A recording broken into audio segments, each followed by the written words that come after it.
할렐루야. 2022년 7월 3일 상반기가 다 지나가고 우리 하반기의 첫 주 주일 예배에 함께 참여하신 여러분들을 주님의 이름으로 축복합니다. 이제는 다시는 온라인으로 예배하는 일이 없었으면 했는데 사람 일이 한 치 앞도 모르죠. 그런데 또 이런 상황에서 이제는 우리가 노하우가 있으니까 당황하지 않고 이렇게라도 예배할 수 있으니 한편으로는 또 너무 감사합니다. 우리 이 시간 같은 공간에 있지는 않지만 하나의 공동체로서 하나님 아버지 앞에 간절히 나아가기를 원합니다. 시공간을 초월하셔서 역사하시는 그 하나님을 우리가 이 시간 동일하게 느끼기를 원합니다. 또 예배의 깊은 자리로 나를 나아가지 못하게 하는 모든 것들을 이 시간 내려놓고 온전히 하나님께 나아가기를 원합니다. 이 시간 우리의 마음을 하나님 앞에서 준비하며 찬양으로 하나님께 영광 돌리며 나아가도록 하겠습니다. 함께 찬양하겠습니다. 우리 목소리 높여 찬양합시다. 신실하게 진실하게 진실하게 진실하게 거룩하게 살게 하소서. 진실하게 진실하게 거룩하게 살게 하소서. 한 번 더 찬양합시다. 신실하게 진실하게 진실하게 진실하게 거룩하게 살게 하소서. 신실하게 진실하게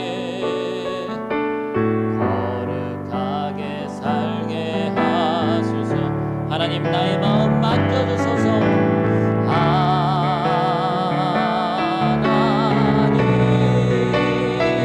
하나님 나의 마음 만져주소서.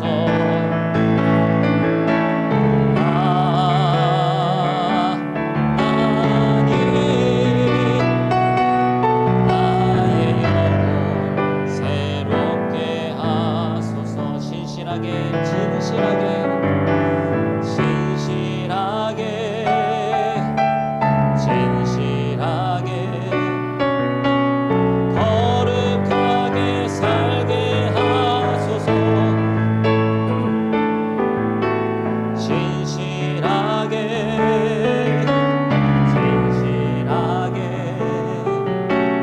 거룩하게 살게 하소서. 하나님 나의 기도 들어주소서.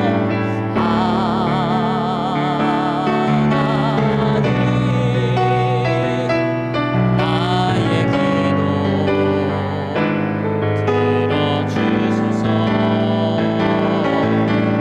하나님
하나님, 주의 날 오늘도 하나님께 상황과 환경을 뛰어넘어 예배케 하시니 감사를 드립니다.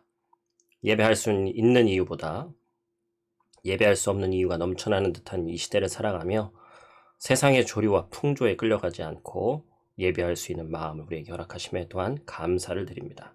하나님, 예배의 첫머리에 예배에 대해서 다시 한번 이 깊이 묵상하며 나아갑니다. 내가 듣고자 하는 소리를 듣는 소리를 그런 시간을 기다리고 또 그것을 듣고자 하는 시간이 되는 것이 아니라 하나님께서 오늘을 사는, 지금을 사는 나에게 들려주시는 말씀에 귀를 더욱더 기울일 수 있도록 하나님 도와주시옵소서. 부족한 종 또한 말씀을 전할 때 하나님 능력을 더하여 주셔서 지금 이 땅을 살아가는 우리 사랑하는 성도들에게 꼭 필요한 하나님의 말씀을 잘 전할 수 있도록 하나님 도와주시옵소서. 코로나 이후에 우리의 삶이 조금씩 회복되고 있음에 감사를 드립니다. 그럼에도 불구하고 여전히 끝나지 않은 전염병과 전쟁의 소문들이 우리 가운데 있음을 이 시간 고백합니다. 그 모든 것에 영향받을 수밖에 없는 우리는 연약한 존재임을 고백합니다. 하나님, 이 모든 상황을 이겨내고 우리의 신앙 또한 제자리를 찾게 하시고 코로나 이전보다 개인적, 교회적으로 더 큰 부흥을 허락하셔서 이 땅에 우리 교회가 왜 있어야 하는지를 항상 잊지 않고 구원의 방주 역할을 아름답고 순적하게 감당하는 우리 교회 또 우리 사랑하는 성도들 될 수 있도록 하나님 도와 주시옵소서. 예배 시종을 부탁하오며 살아계신 예수님 귀하신 이름으로 기도드립니다. 아멘.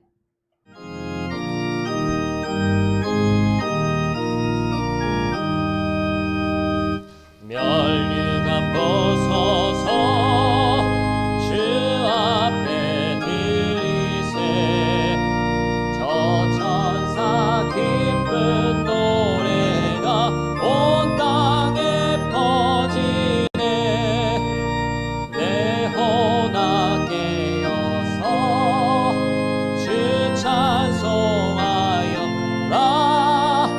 온 백성 죄를 속하신 만왕의 왕일세 멸류관 벗어서 주 앞에 드리세 그 손과 몸의 상처가 영광 중 빛나네 하늘의 천사도 그 영광 보고서 고난의 신비 알고자 늘 모아도다 멸류관 벗어서 주 앞에 드리세 온 세상 전쟁 그치고 참 평화 오겠네 주 보좌 앞에서 온 백성 엎드려 그 한량 없는 영광을 늘 찬송합니다.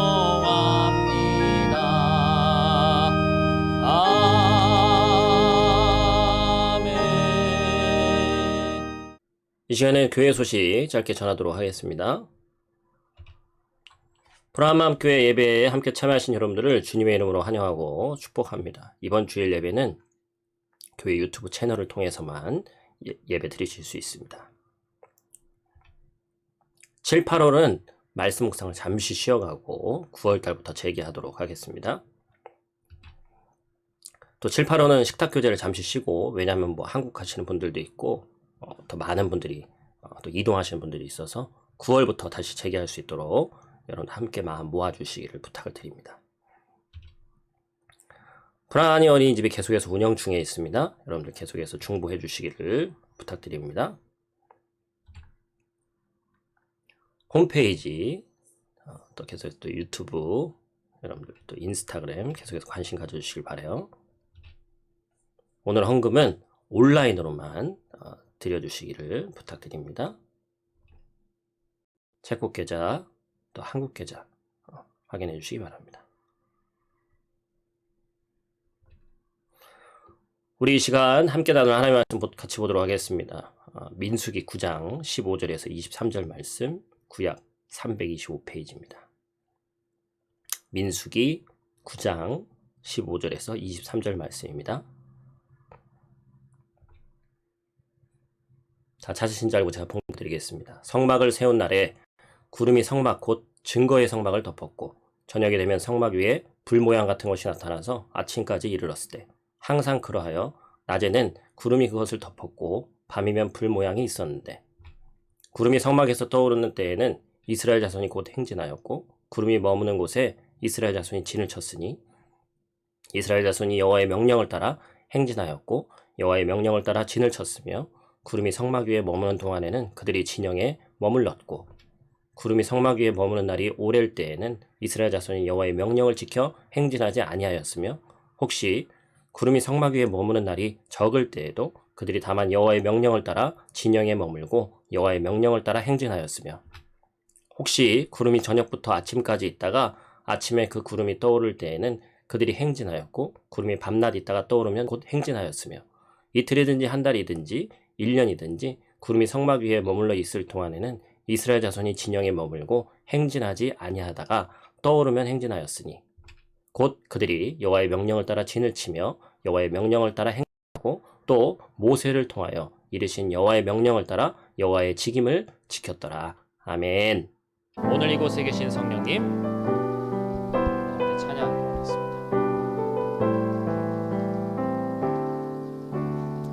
우리 마음을 다해 찬양합니다. 오늘 이곳에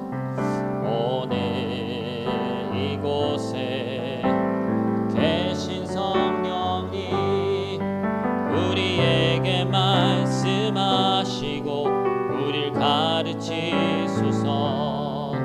같이 우리 마음 열어주시고 주의 빛으로 밝혀 우리를 인도하소서. 한 번 더 찬양합시다. 오늘 이곳에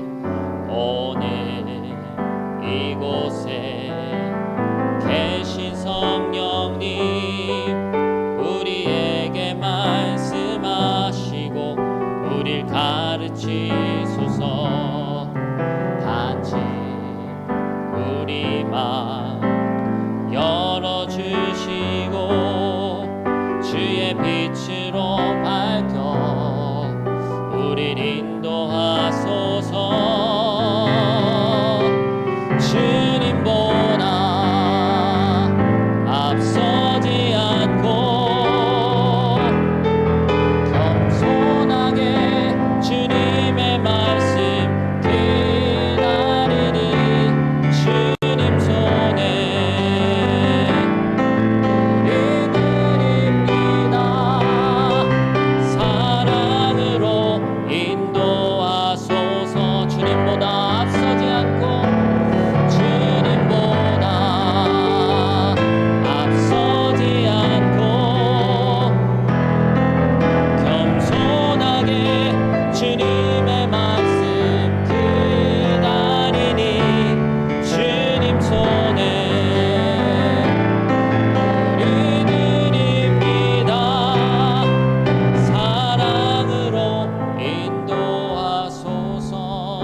축구를 보다 보면 선취골을 넣어서 너무나 좋다가 맥이 빠지는 경우를 우리가 종종 보게 됩니다.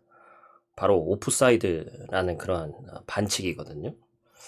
축구에서 오프사이드를 이 설교 시간에 자세히 설명하기는 쉽지 않습니다만 공보다 사람이 마지막 이 수비수 앞에 먼저 들어가서 패스를 받아서 골을 넣는 경우를 얘기해요. 그래서 사실은 현장에 가서 봐도 골 들어갔다고 엄청 좋아하다가 좀 허무하게 끝나는 그런 것들을 보게 되죠.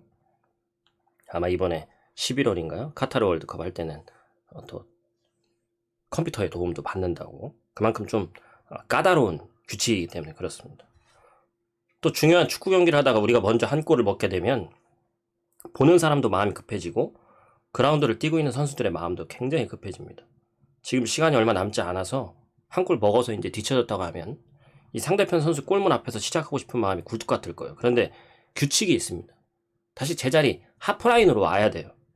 골을 먼저 먹었든 넣었든 선수들은 하프라인에서부터 가운데서부터 시작할 수밖에 없습니다. 그것이 축구의 규칙이죠. 오늘 본문에 나타난 이스라엘 백성들도 동일합니다. 구름이 성막에서 떠오르는 때에는 이스라엘 자손들이 행진했고, 구름이 머무는 곳에 이스라엘 자손들이 진을 쳤어요. 성경에서 나타나는 이 구름은 하나님의 임재를 상징하는 표현으로 종종 나타납니다. 시내산에서도 모세에게 나타나실 때 구름 가운데 나타나셨죠. 또한 홍수로 심판하시고 노아에게 무지개 언약을 하셨을 때에도 구름 속에 무지개를 두셨습니다. 이렇게 구름은 언약을 상징하고 있습니다. 이 구름이 이스라엘 백성들 앞에 있었고 그들을 이끄는 역할을 했어요. 오늘 말씀을 통해서 출애굽한 이스라엘 백성들을 하나님이 어떻게 이끄셨는지 함께 나누고자 합니다. 이스라엘 백성들을 이끄신 하나님이 내 하나님이심을 믿고 이 시간 말씀 나눌 때에 우리가 지금 한 공간 안에 있지는 않지만 여러분이 어디에서 예배를 하든 공간과 상황을 초월하셔서 역사하시는 그 하나님이 우리 각자에게 특별한 은혜를 주시는 귀한 시간 되시기를 간절히 축복합니다. 지난주까지 출애굽 말씀을 나누다가 갑자기 민수기 말씀으로 넘어와서 성경을 뛰어넘어서 나누는 것 같지만 그 내용상 사실 이어지는 말씀입니다. 민수기의 히브리어 첫 단어가 베미드바르라는 그러한 뜻이에요. 광야에서라는 뜻을 가지고 있습니다. 그래서 유대인들은 이 책을 베미드바르라고 불러요. 그래서 이 광야에서란 말이 구약 성경 민수기의 원래 이름의 뜻입니다. 그런데 이제 BC 2세기에 이루어진 이 70인역, 그러니까 구약 성경을 헬라어로 다시 쓴 거죠. 거기에서 광야에서라는 이 제목을 민수기로 바꿨어요. 민수기의 주제는 이스라엘 백성들이 애굽에서의 기나긴 종살이에서 해방된 후에 가나안 땅으로 진입하기 전에 시나이 광야에서 보냈던 40년 세월의 기록입니다. 애굽에서 해방돼서 공동체를 이루고 홍해 바다를 건넌 후에 요단강을 건너서 가나안 땅으로 들어가기 전 이 시나이 광야에서의 40년의 체험이 민수기서의 내용이에요. 이 기간 동안의 이스라엘 백성들의 삶이 체험이 오늘을 살아가는 우리에게도 중요한 것임을 사도행전에서 최초의 순교자 스데반 집사가 일러줍니다. 뭐라고 얘기합니까? 시내산에서 말하던 그 천사와 우리 조상들과 함께 광야 교회에 있었고 또 살아있는 말씀을 받아 우리에게 주던 자가 이 사람이라. 스데반 집사는 성경의 기록을 근거로 말하자면 전도 설교를 딱 한 번 하고 순교한 인물입니다. 최초의 순교자죠. 그가 순교하게 된 이 설교 중에서 조상들의 광야 40년을 광야교회다라고 얘기를 했어요. 그런 점에서 우리들도 광야교회를 살아가고 있습니다. 작게는 우리가 섬기고 있는 교회고 크게는 우리의 삶 자체가 광야교회예요. 이 광야교회의 핵심은 뭡니까? 훈련입니다. 애굽에서 살았던 400년은 종살이였어요. 종살이를 오래 하게 되면 무슨 근성이 생기죠? 노예 근성, 종의 근성이 몸에 배게 됩니다. 그런 근성을 그대로 지닌 채로 가나안 땅으로 들어가게 되면 하나님으로 백성으로부터의 이 정체성을 가질 수가 없고 자유할 수가 없게 되는 거예요. 그래서 가나안 땅으로 들어가기 전에 40년간 광야에서 훈련을 받으면서 노예 근성을 치료한 후에 새로운 정신과 마음으로 가나안 땅에 들어가게 되는 것입니다. 그래서 민수기 9장은 출애굽한 이스라엘이 광야를 지나가는 동안 어디에 머물고 언제 떠나야 했는지를 보여주는 거예요. 하나님께서 이스라엘을 훈련시키신 방법을 보여주는 거죠. 일종의 전지훈련 기간이었습니다. 너무 길었지만 하나님의 임재와 명령을 상징하는 이 불과 구름 기둥이 움직이면 성막과 천막을 거두어서 이동해야 됐습니다. 아무리 그것이 살기 편하고 안전한 장소라 해도 하나님이 떠나라면 떠나야 됐어요. 이처럼 하나님은 광야 훈련장에서 내 생각, 내 판단을 따라 살지 않고 하나님께 순종하면서 살도록 훈련하셨습니다. 언제나 하나님께서 머물게 하시는 곳에 도착하면 그때가 낮이거나 밤이거나 간에 성막, 즉 오늘날의 교회를 먼저 세워야 됐습니다. 입구가 언제나 동쪽이 되도록 세워야 됐고 그 후에 지시하신 대로 동서남북에 이 그림에서 보다시피 각 지파가 자리 잡고 천막을 쳐야 됐어요. 먼저 천막을 치고 쉬고 싶어도 성막이 세워지지 않으면 천막을 칠 수 없었습니다. 정해진 위치에 맞춰야 됐기 때문입니다. 내 생각만 하지 않고 전체를 생각하게 하신 훈련이었죠. 아무리 피곤하고 아무리 바빠도 정해진 순서에 맞춰서 성막을 세워야 했습니다. 한 가지라도 소홀하게 할 수 없었어요. 달력도 없었고 시계도 없던 시기였는데 정해진 절기를 지켜야 됐습니다. 형편이 이러니까 뭐 이러면서 적당히 하려는 생각은 아예 할 수 없게 하셨습니다. 철저하게 원칙을 따르도록 훈련하신 거예요. 이렇게 광야 이스라엘 백성들이 40년을 살아야 됐습니다. 이것이 하나님의 훈련이었어요. 광야에는 낮에는 뜨거운 햇빛이 쏟아지고 밤에는 추위가 뼛속까지 스며듭니다. 뭐 크게는 일교차가 한 50도까지 난다고 그러잖아요. 그런 곳에서 들짐승들이 먹잇감을 찾아 쏘다니고 불뱀과 전갈이 득실거립니다. 그런 곳이 광야예요. 이 광야란 말의 히브리어는 미드바르이고 이 미드바르의 동사형이 다바르입니다. 그런데 이 다바르란 동사는 하나님의 말씀을 청종한다라는 그런 의미를 가지고 있어요. 청종한다는 말은 하나님의 말씀을 듣고 순종한다 그런 의미죠. 광야에서는 세상적으로 의지할 것도 즐길 것도 아무것도 없기 때문에 오로지 하늘만을 바라보며 하늘로부터 임하는 말씀에 귀를 기울이는 그런 자리입니다.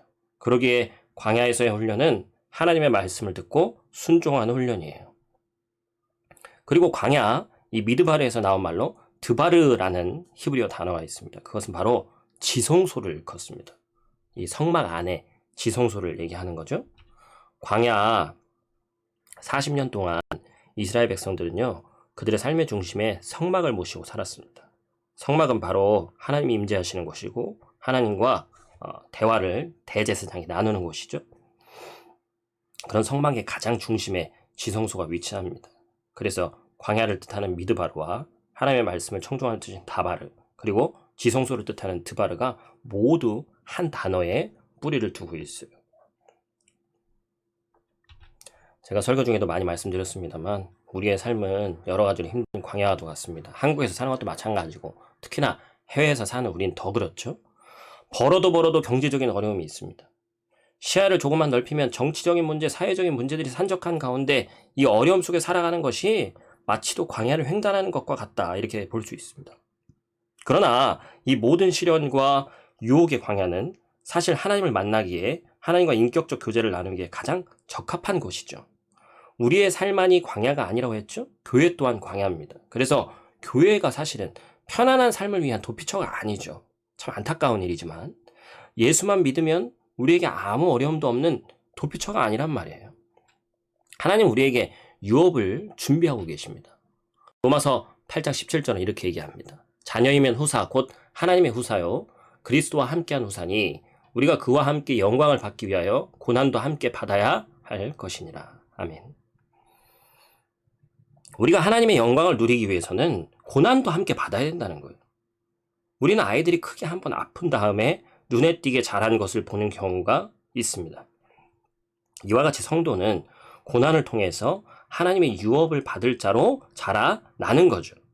사람들은 인생에 아무런 문제가 없어 보이는 사람들을 부러워합니다. 그러나 평탄한 것이 반드시 좋은 것만은 아닙니다. 하나님의 복은 고난을 통해서 얻을 수 있기 때문입니다. 그게 바로 성경의 원리이기 때문에 그렇죠. 신앙생활을 하다 보면 광야에 들어간 것 같은 때를 만나게 되죠. 예배에 대한 감격이 사라지고 예배 시간이, 말씀 시간이 지루해지기 시작할 겁니다. 제 설교만 해도 그래요. 저와 제일 오래 함께 신앙생활 하신 분들 위주로 점점 흥미가 없어질 거예요. 벌써 그런 분들이 있지 않기를 바라지만 사실 당연한 겁니다. 인간이기 때문에 어쩔 수가 없어요. 전하는 저도 마찬가지고 듣는 사람도 마찬가지입니다. 이것이 인간의 한계임을 우리 인정해야 돼요. 기도해도 응답이 없는 것 같이 느껴져서 이거 뭐 기도해도 되겠나 이런 생각이 들고 불평의 마음이 생기기도 합니다. 무엇보다 영혼이 삭막해지기도 합니다. 바로 이때가 광야의 훈련의 때인 거예요. 혹시 이런 광야의 때를 맞고 있는 성도들이 있습니까? 중요한 것은 뭐예요? 아무리 힘들어도 광야 훈련장에서 이탈하지 말아야 됩니다. 왜 그렇습니까? 이 광야 훈련장에는 하나님의 확실한 목표가 있기 때문에 그렇습니다. 그래서 하나님이 우리를 어떤 훈련장으로 이끄시는지를 우리가 알아야 되거든요. 첫 번째로는 광야는 순종하게 하시려는 하나님의 훈련장입니다. 우리 신명기 8장 1절 말씀에 보면 내가 오늘날 명하는 모든 명령을 너희는 지켜 행하라. 그리하면 너희가 살고 번성하고 여호와께서 너희의 열조에게 맹세하신 땅에 들어가서 그것을 얻으리라. 이렇게 말씀하고 계십니다. 하나님은 간혹 이 순종을 시험하시죠. 그 시험에 합격된 자가 은혜와 복을 받는 거예요. 하나님이 순종을 요구하시는 것은 목표가 있습니다. 바로 복을 주시기 위함이다 라고 얘기를 하고 있죠. 그래서 신명기 8장 2절과 16절입니다. 너를 시험하사 내 마음이 어떠한지 그 명령을 지키는지 아니 지키는지 알려 하심이라. 너를 시험하사 마침내 내게 복을 주려 하심이었느니라. 아멘. 하나님이 시험하면 떠오르는 사람이 있죠. 아브라함을 시험하셨습니다. 그에게 나타나셔서 그의 아들 이삭을 하나님께 번제로 드리라고 명령하셨어요. 그가 얼마나 하나님을 사랑하는지 보기 위함이었습니다. 그 하나님이 지금도 우리를 시험하시고 계실지도 모릅니다. 하나님을 향한 사랑과 믿음이 얼마나 순수하고 진실한지를 보시기 위함이죠. 마귀는 자기의 권위와 이익을 나타내기 위해서 우리에게 절대적인 복종을 요구하지만 우리 좋으신 하나님은 우리에게 은혜와 복을 주시기 위해서 순종을 요구하시는 겁니다. 하나님은 지금도 순종하는 이들에게는 역사하시는 거예요. 그래서 광야 훈련장에서 고난과 어려움이 있다고 해서 불평과 원망을 하지 말아야 되죠. 그러나 이스라엘 백성들은 매번 불평하고 원망했습니다. 이 민수기 11장에서 보면 기브롯 핫다와 거기에서 이스라엘 백성들의 무리들이 집단으로 모세를 향해서 원망을 하는 또 장면이 나오죠. 뭐 한두 군데가 아니기 때문에 많이 있습니다만 민수기 이제 11장 5절 6절 말씀 한번 보죠. 우리가 애굽에 있을 때에는 값없이 생선과 오이와 참외와 부추와 파와 마늘들을 먹은 것이 생각나거늘 이제는 우리의 기력이 다하여 이 만나 외에는 보이는 것이 아무것도 없도다 하니 틈만 나면 원망하는 거예요. 광야에서 만나를 먹었다는 것 자체가 기적인데 그래서 결국에 이 출애굽 1세대들에게 내려진 벌이 뭡니까? 여호수아와 갈렙을 제외하고는 실제로 꿈꾸던 가나안 땅을 밟지 못했죠. 결국에는 만나 때문에 불평하던 자들에게 또 메추라기 고기를 또 보내주시기도 하죠. 근데 그건 보내주면 거기서 끝나는 것이 아니죠. 계속해서 불평하는 겁니다. 우리가 그것을 기억해야 되는 것이죠. 두 번째로 광야는 겸손하게 만드시는 하나님의 훈련장이다라는 것을 기억해야 됩니다. 광야는 자신의 힘으로 어떤 일을 했다고 교만하지 않도록 그렇게 만들기 위한 하나님의 훈련 장소였습니다. 광야는 인간의 힘으로 할 수 있는 것이 사실 아무것도 없습니다. 모두 하나님의 도우심이 아니고는 불가능한 거예요. 하나님께서는 우리의 불신앙과 불순종의 삶을 경건한 삶으로 순종과 감사의 삶으로 교만을 겸손으로 바꾸기 위해서 낮추시기 위해서 우리에게 광야 생활의 고난을 주시는 겁니다. 하나님은 택하신 백성이 교만한 것을 원하지 않으셨어요. 겸손하기를 원하셨습니다. 하나님은 언제나 겸손한 자에게 은혜를 베풀어 주시기 때문입니다. 그러나 하나님은 교만한 자를 대적하십니다. 하나님은 이스라엘 백성들을 낮추시기 위해서 그들을 광야로 인도하셨다. 그렇게 얘기하신 거예요. 신명기 8장 2절. 내 하나님 여호와께서 이 40년 동안에 내게 광야길을 걷게 하신 것을 기억하라. 이는 너를 낮추시며 너를 시험하사 내 마음이 어떠한지 그 명령을 지키는지 지키지 않는지 알려 하심이라. 여러분, 교만의 이 다른 이름이 뭔지 아세요? 바로 하나님을 잊어버리는 겁니다. 망각이죠. 결국 교만은 내가 잘나서 내가 잘해서 잘된 줄 아는 것이고, 겸손은 모든 것이 하나님의 은혜인 줄 알고 하나님을 잊지 아니하고 하나님께 영광 돌리며 감사할 줄 아는 것입니다. 계속해서 12절 13절입니다. 내가 먹어서 배부르고 아름다운 집을 짓고 거주하게 되며 또 내 소와 양이 번성하며 내 은금이 증식되며 내 소유가 다 풍성하게 될 때에, 뭔가 잘되고 형통하고 풍부할 때 하나님을 잊어버리기 쉽다는 것을 계속해서 하나님이 경고하시는 것이죠. 17절. 그러나 내가 마음에 이르기를 내 능력과 내 손의 힘으로 내가 이 재물을 얻었다 말할 것이라. 인간은 이런다는 것이죠. 자기가 잘나서 잘된 줄로 생각하기 쉽다는 겁니다.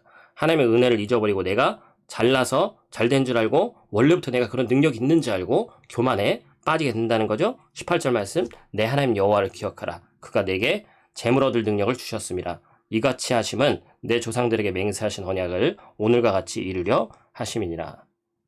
우리 성도들이 이 말씀 꼭 기억하셔야죠. 작년 우리 2021년도 주제 성구였습니다. 교회 성구. 하나님의 은혜로 우리가 형통하게 된 줄을 알고 하나님께 감사할 줄 알아야 된다는 거예요.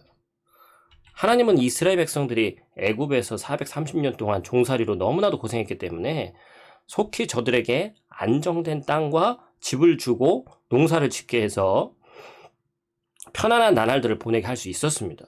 당장 가나안을 주실 수도 있었어요. 40일 만에 줄 수도 있죠. 그러나 그것이 중요한 것이 아니죠. 사람을 지으신 하나님이 너무도 사람의 특성을, 이스라엘 백성을 잘 아십니다. 금세 교만해질 수 있기 때문에 겸손의 훈련이 필요한 것이죠. 먼저 하나님의 거룩한 백성으로서의 삶이 중요한 거예요. 노예가 아니라 하나님의 백성으로 만들기 위해서입니다. 그래서 그들을 정착 생활하지 않고 광야의 행진을 계속하게 한 거예요.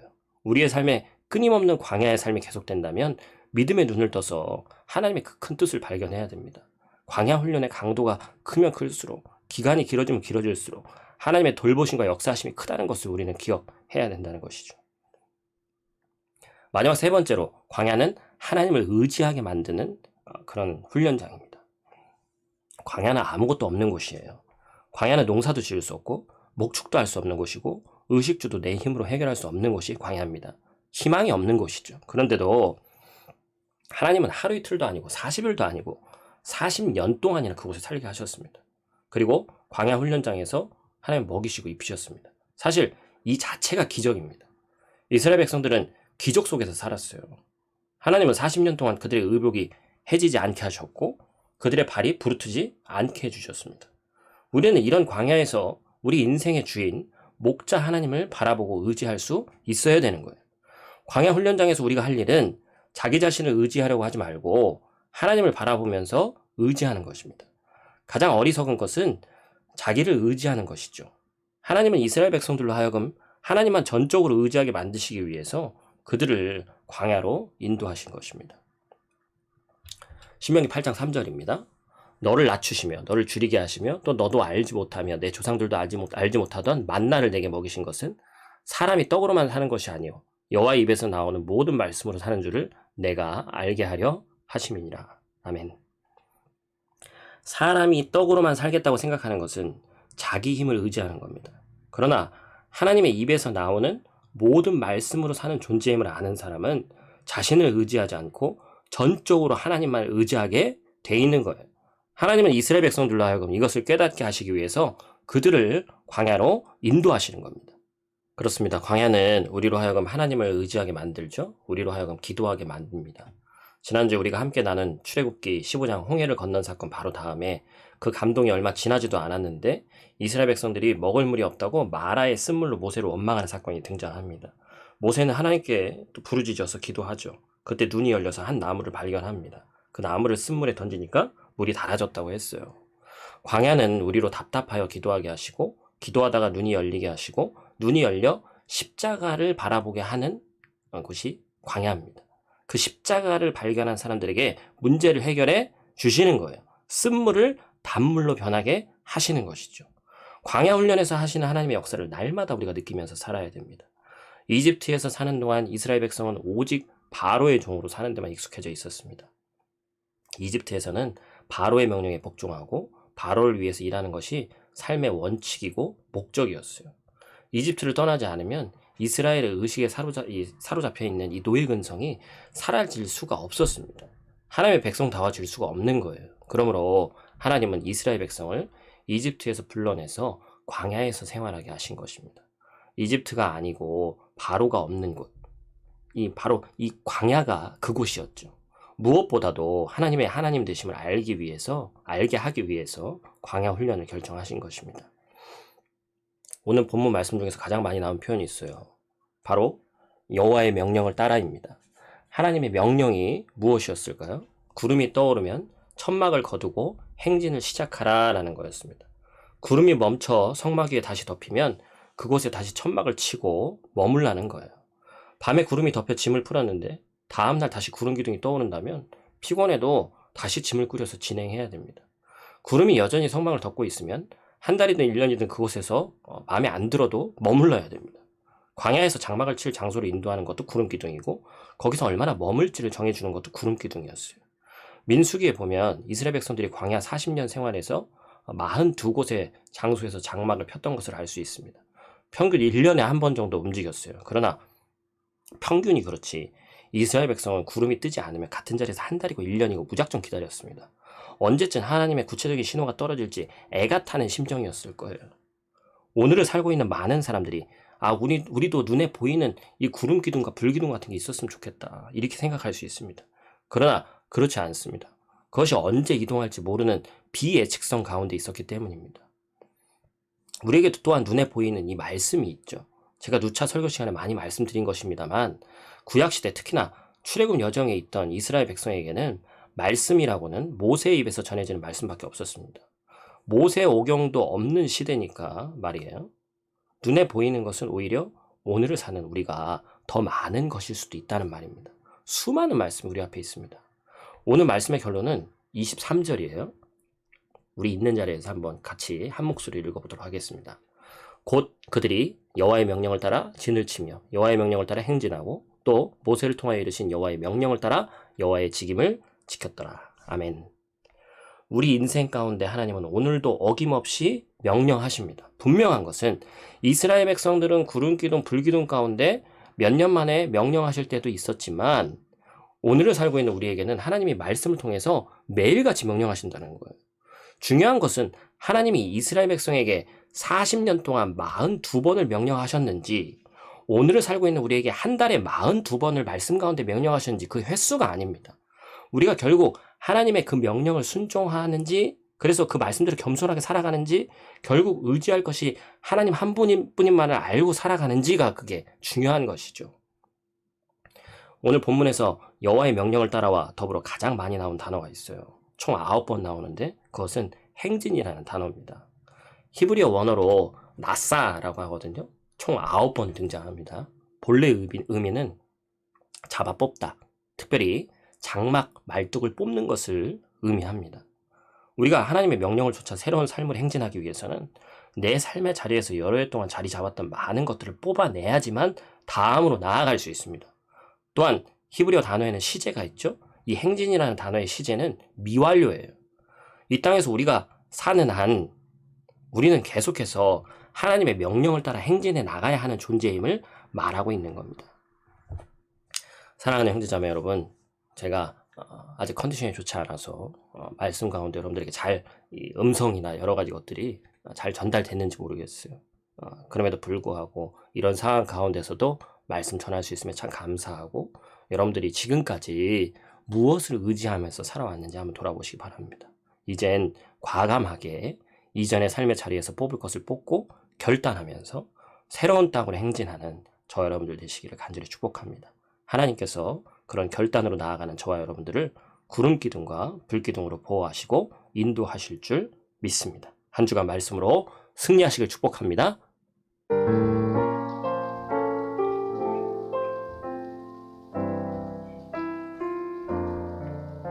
이 세상을 살아가는 동안에 이 세상을 살아가는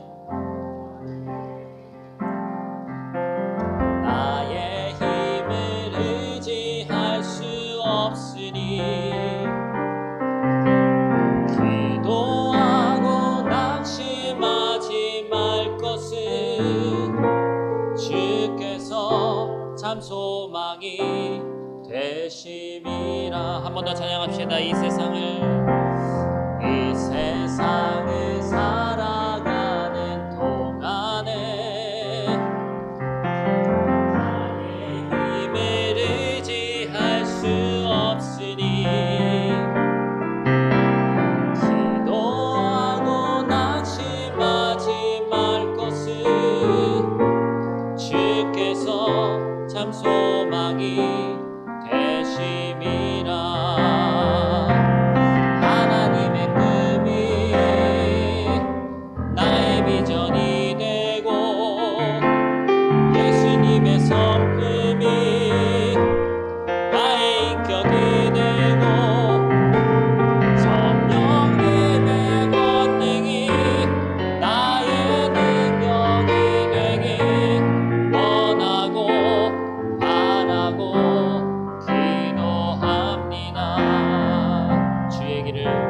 주의 길을 걸어가는 동안에 세상의 것 의지할 수 없으니 세상의 것 의지할 수 없으니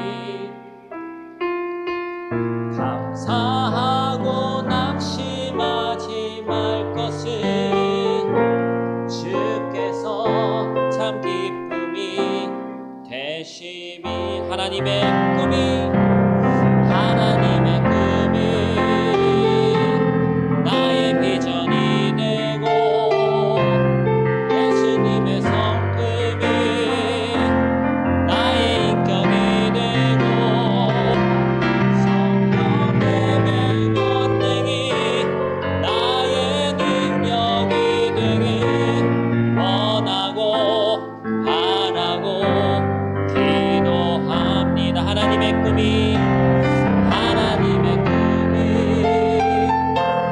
나의 비전이 되고 예수님의 성품이 나의 인격이 되고 성령의 권능이 나의 능력이 되길 원하고 바라고 기도합니다.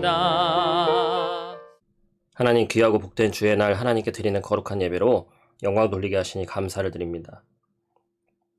우리가 이렇게 예배할 수 있는 것도 감사한데 하나님께서 우리에게 한 주간 살아갈 수 있는 귀한 말씀 주심에 또한 감사를 드립니다.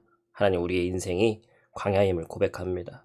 우리를 인생의 광야에 내모신 것은 하나님의 확실한 목표가 있는데 그럼에도 불구하고 우리는 여전히 교만하여서 내 인생의 주인이 나라며 내 마음대로 좌지우지하려 했음을 이 시간 고백합니다.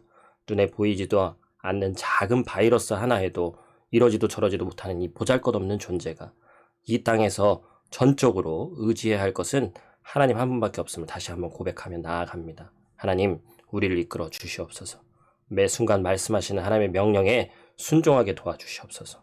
인간인지라 세상적인 계산이 먼저 되지만 결국 하나님의 영광을 위해 그 모든 것들 내려놓고 있는 자리에서 내 지금의 삶의 자리에서 뽑아낼 것들은 뽑아내게 하시고 하나님이 명령하신 자리로 매 순간 행진하는 귀하고 복된 우리들 될 수 있도록 하나님 힘을 더하여 주시옵소서. 하나님, 사랑하는 고국 대한민국을 위해서 기도합니다. 하나님을 가장 두려워하고 제일 잘 섬기는 나라 될 수 있도록 도와주시옵소서. 위정자들이 하나님을 또한 믿는 자들이 더욱더 많아질 수 있도록 도와주시고 백성들을 더욱더 사랑하며 국민들을 위한 정치가 무엇인지를 항상 생각할 수 있도록 하나님 도와주시옵소서.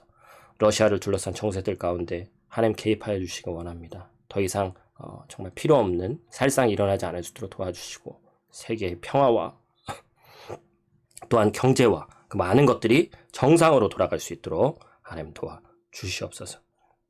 하나님, 코로나 이후에 우리의 삶 가운데 많은 것들이 규제가 풀리고 많은 것들이 풀어졌다고 풀어지는 것이 아니라 이 마지막 때에 우리는 더욱더 하나님께 합당한 삶이 무엇인지를 고민하며 살아갈 수 있는 귀하고 복된 우리 신앙인들 될 수 있도록 하나님 도와주시옵소서. 특별히 육신이 아픈 자들이 있습니다. 하나님, 어디에 있든지 치유의 광선을 비춰주시고 이번 것을 통해서 이 아픔들을 통해서 이 고난의 광야를 통해서 이전보다 더욱더 하나님을 더 찾게 하시고 더 나음을 입고 귀하고 건강한 육신을 가지고 하나님께 더욱더 충성하며 살아갈 수 있는 귀하고 복된 우리 될 수 있도록 하나님 도와주시옵소서. 하나님, 특별히 귀한 물질 분별하여 드린 자들이 있습니다. 누구나 할 수 있을 때가 아닌 특별히 기억하여 드리는 헌금과 이 헌물 가운데 하나님 기억하여 주시고 이 물질이 쓰이는 곳곳마다 하나님 나라 확장을 위해서 아름답고 선하게 쓰일 수 있도록 하나님 도와주시옵소서. 하나님이 이 땅에서 구원의 방주로 사용하시는 귀하고 복된 교회가 우리 교회 될 수 있도록 도우시기를 원합니다. 그래서 이 땅에서의 사명을 완수할 수 있도록 하나님 도와주시옵소서. 이번 한 주간도 우리를 눈동자와 같이 보호하여 주시옵소서. 지금은 우리 주 예수 그리스도의 은혜와 성부 하나님의 극진하신 사랑하심과 성령님의 감화교통하심이 광야에서 우리에게 원하시는 하나님의 목표를 제대로 깨닫고 그 말씀에 순종하여 하나님만 전적으로 의지하며 살아가기로 다짐한 거룩한 주의 백성들 머리 위에, 고개 있는 가족 친지들 성도들 머리 위에, 체코 땅에 사랑하는 똥포들과 일터 위에, 영상으로 함께 참여한 지체들 머리 위에 영원토록 함께 하시기를 간절히 축원하옵나이다. 아멘.